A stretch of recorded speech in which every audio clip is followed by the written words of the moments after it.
Kaya ngayon ay gagamitan na natin ng technique para mahuli natin ito. Gamit lang ang alambre. Yan mga kamangyan. Wala pa ko yan. Sakot na to.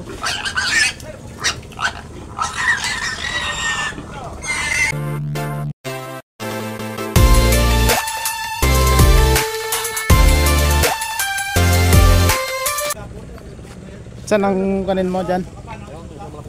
Isang malaki? Kahit saan dyan? Ayun puti. Sige. Mga kamangyan, nandito na ang buyer natin para sa ating mga lechonin size na pangbenta. Kahapon ay nakuha niya na rin ang dalawa. Hindi lang natin na videohan dahil maaga niyang pinuntahan itong ating babuyan. Alas 5 ng umaga ay nandito na siya para kunin ang dalawang lechonin size. Nagkataon din na naka-charge ang ating cellphone kaya hindi na natin na videohan. Ngayon ay 3 lechonin size naman ang kanyang kukunin. Medyo mailap na ang ating mga alagang baboy. Nadala na yata kahapon nang hinuli natin ang 2 pirasong lechonin size. Kaya ngayon ay gagamitan na natin ng technique para mahuli natin ito.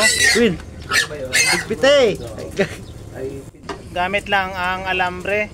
Yan mga kamangyan.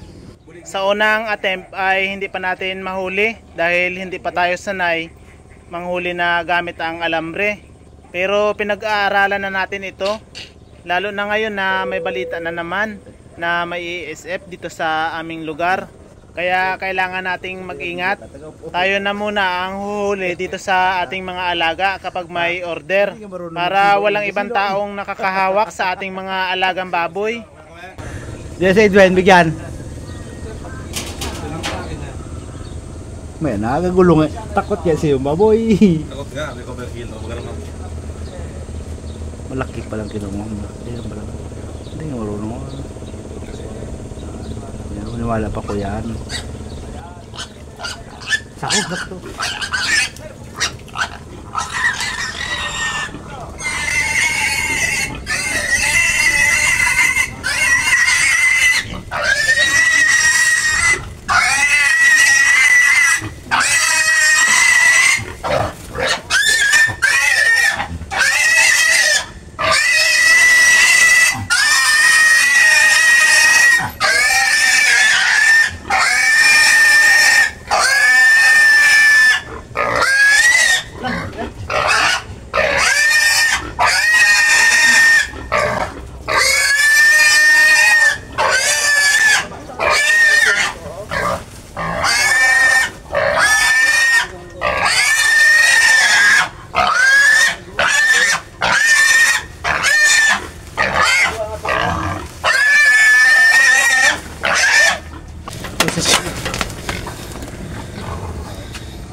Ilan?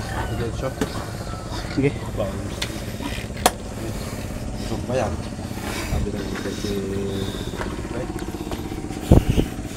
Pagod ay. Bigat. Dapat ilaki pa eh. Nahuli na rin natin mga kamangyan at naisako na. Napagod tayo dahil mabigat ang ating alagang baboy. Hindi natin kaya buhatin ng mag-isa. Pero okay lang dahil nakakawala rin ng pagod.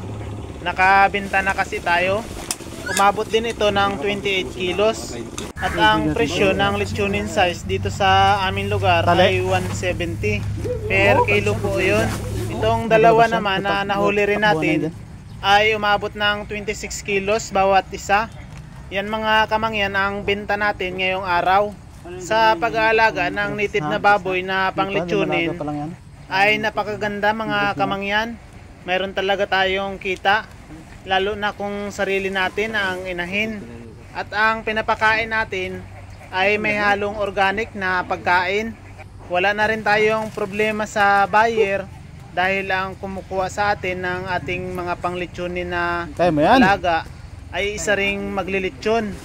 Tayo na ang nagsusupply ng mga panglechonin size dito sa ating buyer na maglilechon. Ano lang? Oh. Yan mga kamangyan, paalam na sa ating alaga. Mabilis kasi silang lumaki, kaya mabilis rin nating naibenta. Yan na lang ang natira sa ating mga alagang lechonin size. Kung hindi sana natin ito gagawing inahin, ay ubos na itong ating mga alagang native na baboy na pang lechonin. Dahil marami pang lechonin size ang kailangan ng ating buyer. Malungkot na sila ngayon dahil wala na yung ibang kasama nila. 6 na lang. At ang isa dyan ay pangbenta. Ang 5 naman ay gagawin nating inahin. Sa October ay malaki na yan at pwede nang pabulugan. Makakapagparami na tayo. Iingatan lang natin na huwag mapasukan ng ASF itong ating babuyan dahil napakadelikado. May balita na sa ibang barangay dito sa aming lugar ay may ASF ulit. Talagang part na yan sa pag-aalaga ng baboy. Dahil wala namang naiimbento pa na gamot ang ating gobyerno para tulong sa mga nag-aalaga ng mga baboy. Doble ingat na lang tayo dito sa ating babuyan. Kaya kapag may order na panglechonin ay tayo na ang humuhuli mga kamangyan.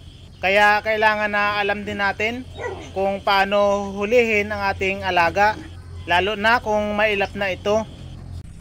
Ito na ang mga anak ni Bernadette mga kamangyan. 10 araw na simula nang sila ay may panganak. Gumagala na rin, lumalabas na sa kulungan ng kanilang nanay. Malulusog naman sila at maliliksi. 1 buwan pa ay sila naman ang nasa loob ng ating pre-range na kulungan. Sa ngayon habang hindi pa sila nawawalay sa kanilang nanay ay nakagala na lang muna sila. Maganda kasi sa mga biik na nakagala lang. Lumalakas ang kanilang immune system at hindi sila sakitin. Nakakapaglaro din sila at nakakatakbo-takbo. Kaya mabilis silang lumaki. Pero ang tabi kasi ng area ng ating babuyan ay palayan. Kaya kapag malaki na sila at naiwalay na, ay nakakasira na ito ng mga pananim. Kaya kailangan kapag nawalay na sila, ay nasa loob na sila ng pre-range na kulungan.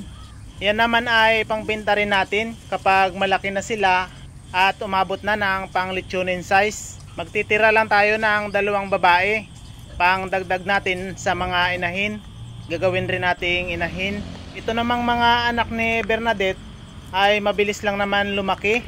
Dahil yung unang mga naging anak ni Bernadette ay 3 months lang malaki na.